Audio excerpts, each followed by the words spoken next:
Hello everyone, it's me, Steffi, and I have a question. Where does JJK scale speed-wise? Everybody keeps telling me something different. Well, today I would like to look at the lightning and light metas for JJK and see if they hold water.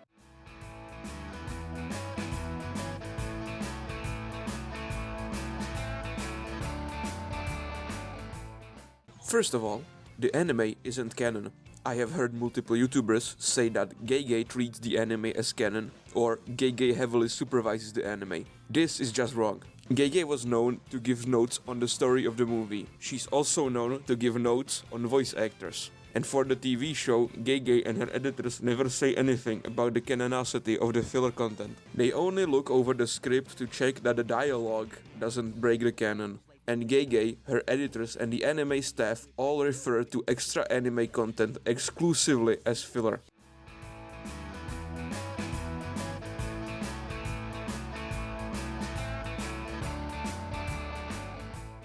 Let's start with a less talked about feat. Maki and Takaba allegedly reacting to lightning. In the redraw of chapter 213, we never actually see Maki or Takaba react to Nuei's lightning attack. The panel only shows them after being hit. There is no depiction of them dodging or reacting to the lightning itself. Some people argue that Maki's arms being raised above her shoulder line indicates that she was attempting to block the attack. Even if she did, it still wouldn't scale her to lightning speed. During the time it took Nuei to spread its wings and for the lightning to travel from above the buildings down to Maki, she only managed to move her arms slightly. That level of movement doesn't demonstrate the ability to react or keep pace with lightning. To be more precise, I checked every helipad in Sendai, and I'm pretty sure that one of the buildings we see in this scene is supposed to be the Sendai City Hospital or is at least inspired by it. Therefore, it's about 50 meters tall, and the lightning's starting point dwarfs its height. So, the lightning traveled dozens of meters in the time Maki moved about 30 centimeters. Mind you, this is a high ball, since the building in this scene isn't a one-to-one with the Sendai City Hospital. The building in this scene looks more like a skyscraper so tall we can't even see its roots. Therefore, this scene does not justify scaling Maki or Takaba to lightning speed.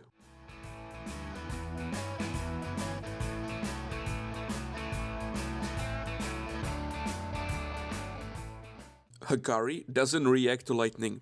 He reacts to Kashimo's attack named Lightning. The reason I make this distinction is because 1. Nominal fallacy, and 2. The only person who consistently calls it lightning is a man from the 1600s who doesn't know what lightning is or how it works. He might know a little more now that he's a reincarnated sorcerer.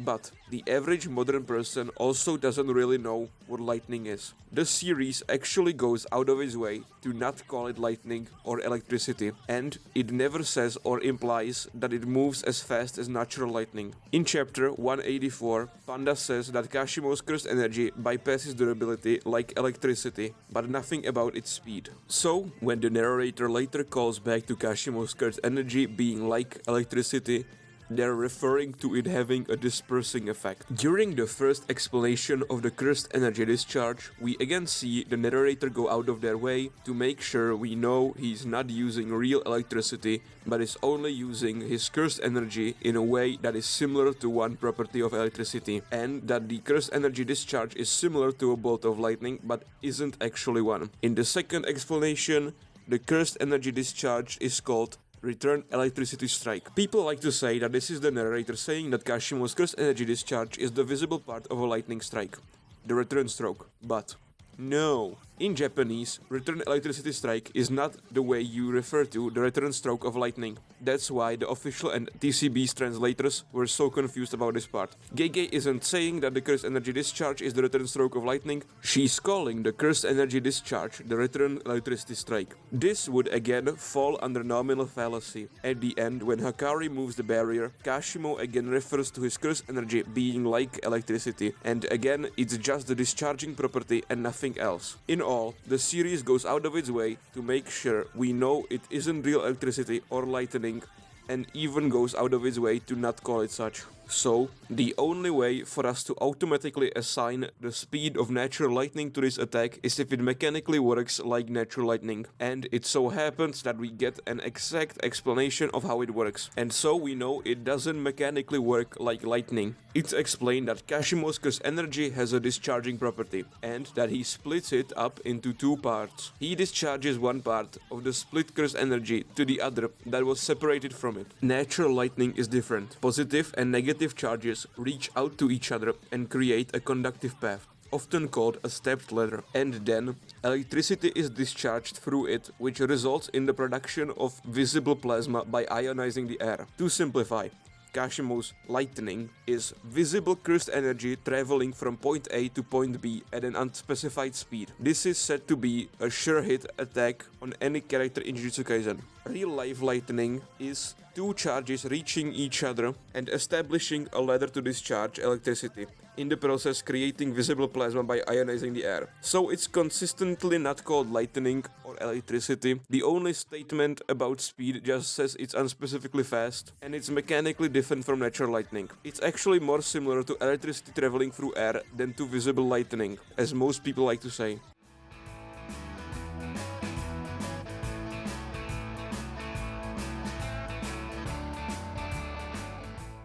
After using his curse technique, we are told Kashimo can use any phenomenon that can be made with electricity. We are specifically told of 4 things he can do, and we are shown him doing 10 things. We are told 3 examples of phenomenon he could use, and 1 that he's actively using.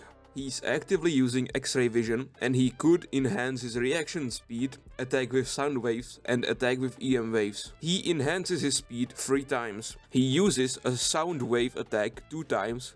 He uses X-ray vision once. He shoots a cursed energy discharge once. And he uses an electric beam 3 times. People like to say that the 3 beam attacks are Kashimo using electromagnetic waves, based on the narrator saying he could, and on the fact that 2 of them share a sound effect, and a different pair of the 3 share a visual effect. And since electromagnetic waves move through air at relativistic speeds, this makes Sukuna light speed. Now, that's all well and good, but just one more thing. This attack is blatantly depicted as the slowest attack in Kashimo's arsenal. Injured Meguna can dodge one of those beams even at point blank range while caught off guard. The same version of Meguna couldn't dodge sound waves from a further distance and is getting outsped by enhanced Kashimo's movements, with enhanced Kashimo being incapable of dodging Kamutoke's lightning even at a distance. These beams also get completely outsped by the travel speed of world-cutting slash, which Maki can dodge, with Maki being a character that is only characterized as somebody capable of handling Mach-3 speeds with her multiple layers of precognition. So, Gege clearly didn't intend for the beams to be thousands of times faster than Kashimo and the rest of his arsenal. This is further supported by Modulo, where sublight speed is stated to be beyond the limits of humanity.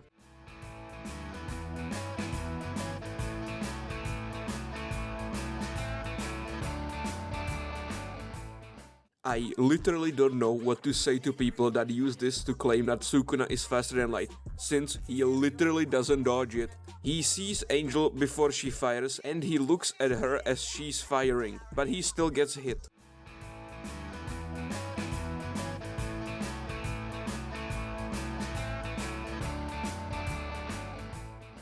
This is a legit faster than light speed feat, and I don't have a way to disprove it. However, there is something I must point out, and that is the fact that we are not scaling a random series, we are scaling Jujutsu Kaisen. Now, if you only consume the series through power scaling videos, you might think that the speed meta of the series is all over the place. But if you actually read the series, it becomes extremely clear what speed meta is intended by Gege and what she wrote the series around. This feat is just an outlier that's only eligible for extreme high balls of the series.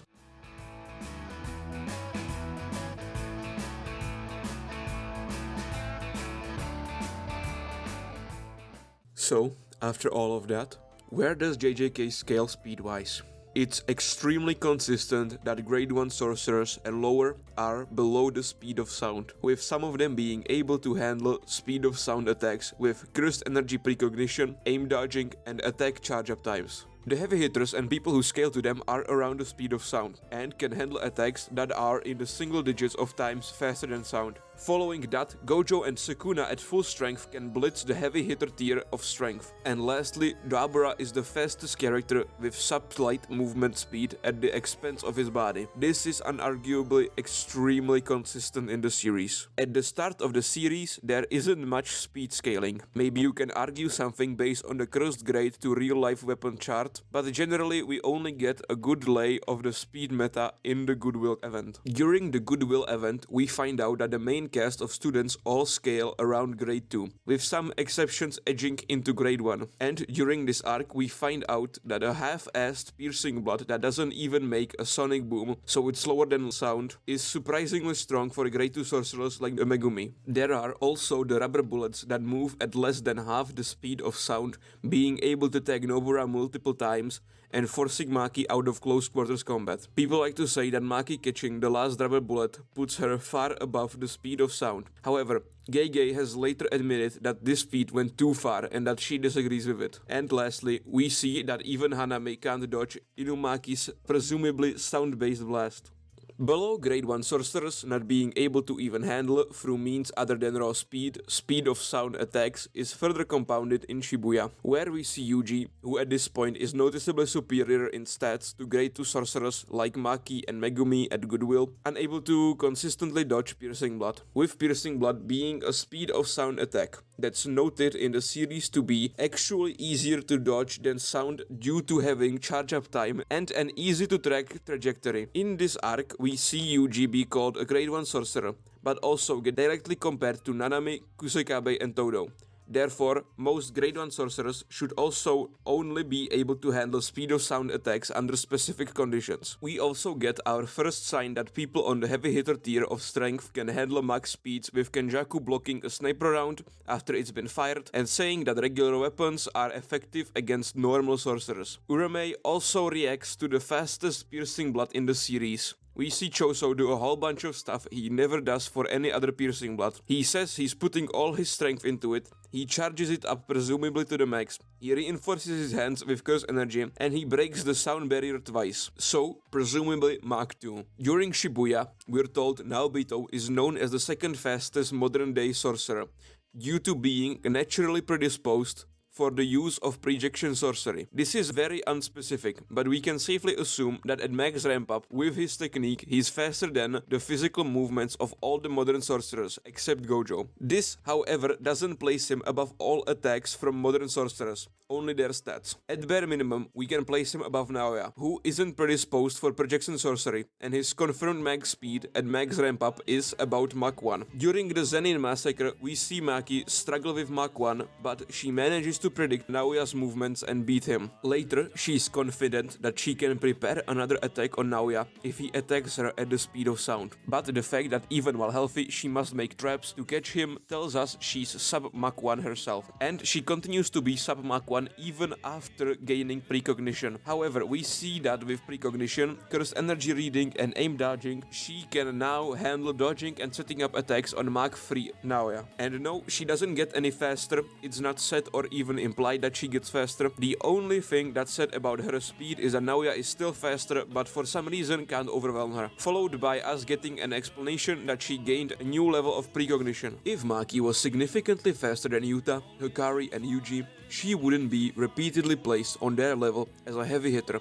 And using Yuji and Urame for scaling chains, you could get them all relatively close together in speed. Therefore, Yuta, Hikari, Yuji, Urame, Ryu, and Uro should also be around Mach 1 with the ability to handle a few times the speed of sound. And of course, Satoru Gojo and Sukuna, while at full strength, can blitz the heavy hitter tier of characters. And Dabura is stated to be a bigger threat than Sukuna just based on his cursed energy, so he should have noticeably larger reserves than Sukuna. And since he comes from a planet with primitive sorcery, where fights are mostly decided by stat differences, his output shouldn't be all that terrible. Therefore, his durability also shouldn't be all that bad. We see him stop fighting and let himself get pummeled by Mahuraga without guarding, and he only gets minor cuts on his head. And he can move so fast it literally burns him, as well as his speed being described as beyond the limit of humankind. So Dabura is the fastest at relativistic speeds. Anyway, that was all for this video. I hope you liked it, and I'll be seeing you in your sink.